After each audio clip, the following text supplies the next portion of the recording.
마가를 영접하라. 골로새서 4장 10절 말씀. 태국 치앙마이에서 고아원을 운영하는 한 선교사의 이야기이다. 고아가 된 중학교 여학생을 대학생이 되기까지 친딸처럼 키웠다. 한국의 유학과 교수 자리까지 한국 유명 대학으로부터 약속도 받았다. 그런데 그 학생은 갑자기 공부를 중단했다. 그리고 비밀리에 결혼했다. 선교사는 그 아이의 돌발 행동이 이해되지 않았다. 아이에 대한 실망감도 컸다. 인연은 여기까지라고 생각했다. 그런데 몇 년의 세월이 지나고 그 학생은 고아원에 찾아왔다. 그 아이는 결혼 후 첫 아이를 하늘나라에 보내는 등 가난과 남편의 무시 속에서 힘겹게 살았다. 하지만 고아원에서 배운 떡갈비 장사로 돈을 벌기 시작했고 부동산 중개업까지 하면서 어느 정도 부자가 되었다. 아이는 자기를 키워준 고아원에 목돈을 들이며 감사했다.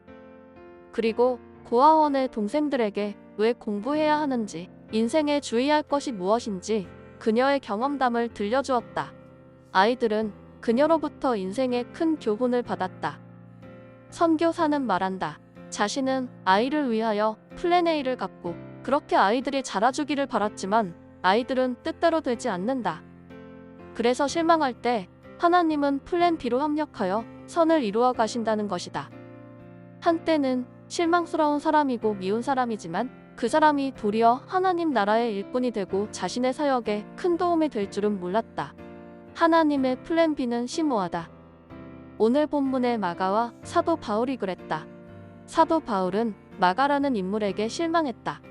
그로 인해 인생에 지울 수 없는 상처도 받았다. 바울 입장에서 마가는 동역자가 될 수 없다. 하지만 마가에 대한 하나님의 플랜 B는 놀라웠다. 훗날 마가는 베드로의 제자가 되고 바울의 둘도 없는 동역자가 된다. 그리고 신약 성경에 마가복음을 기록한다. 12년 전의 일이다. 바울과 바나바는 2차 전도 여행을 떠날 예정이었다. 그때 바나바는 조카 마가도 데리고 가자고 했다. 하지만 바울은 안 된다며 반대했다. 이유는 마가가 1차 전도 여행 때 도중에 포기하고 돌아갔기 때문이다. 바울의 입장에서 마가는 전도의 사명이나 헌신이 없는 사람이다. 그런 사람은 도리어 주변의 일꾼들을 지치게 한다. 사도 바울은 하나님의 일이 사람보다 중요하다. 그러나 바나바는 달랐다. 일보다 사람이 중요하다. 사람이 좀 부족하고 일이 잘 안 되어도 사람을 붙잡는 것이 우선이다. 결국 일 중심의 바울과 사람 중심의 바나바는 싸우게 되었고 둘은 헤어졌다. 그들의 싸움은 뜻밖이다. 그들은 교리나 진리 문제로 싸운 것이 아니다. 성격 차이로 싸운 것이다. 믿음이 좋고 헌신된 사람도 갈등하고 싸운다. 사역이 힘들다고 도중에 돌아간 마가나 의견이 안 맞는다고 싸우는 바울과 바나바나 부족하기는 마찬가지이다. 그런데도 그들은 여전히 복음의 사람들이다. 사람은 언제든지 실망하고 갈등하며 싸운다. 인간의 한계는 인간관계의 한계로 나타난다.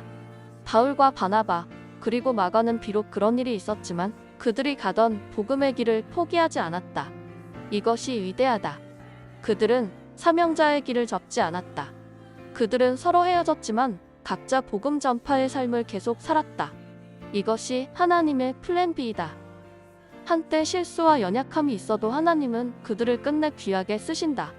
지금 내가 실망하는 사람일지라도 그 사람은 하나님 나라에 요긴한 사람이 된다. 더욱이 내 인생, 내 사역에 중요한 인물이 된다. 12년이 지난 지금 마가는 바울과 같이 감옥에 있고 둘도 없는 동역자가 되어 있다. 바울은 죽음을 눈앞에 두고 마가를 부른다. 그리고 그가 유익한 자라고 한다. 자기 죽음을 마가가 지켜주길 바란다. 마가는 더 이상 실망스러운 사람도 아니고 믿거나 원수도 아니다. 소중하고 사랑스러운 사람이다.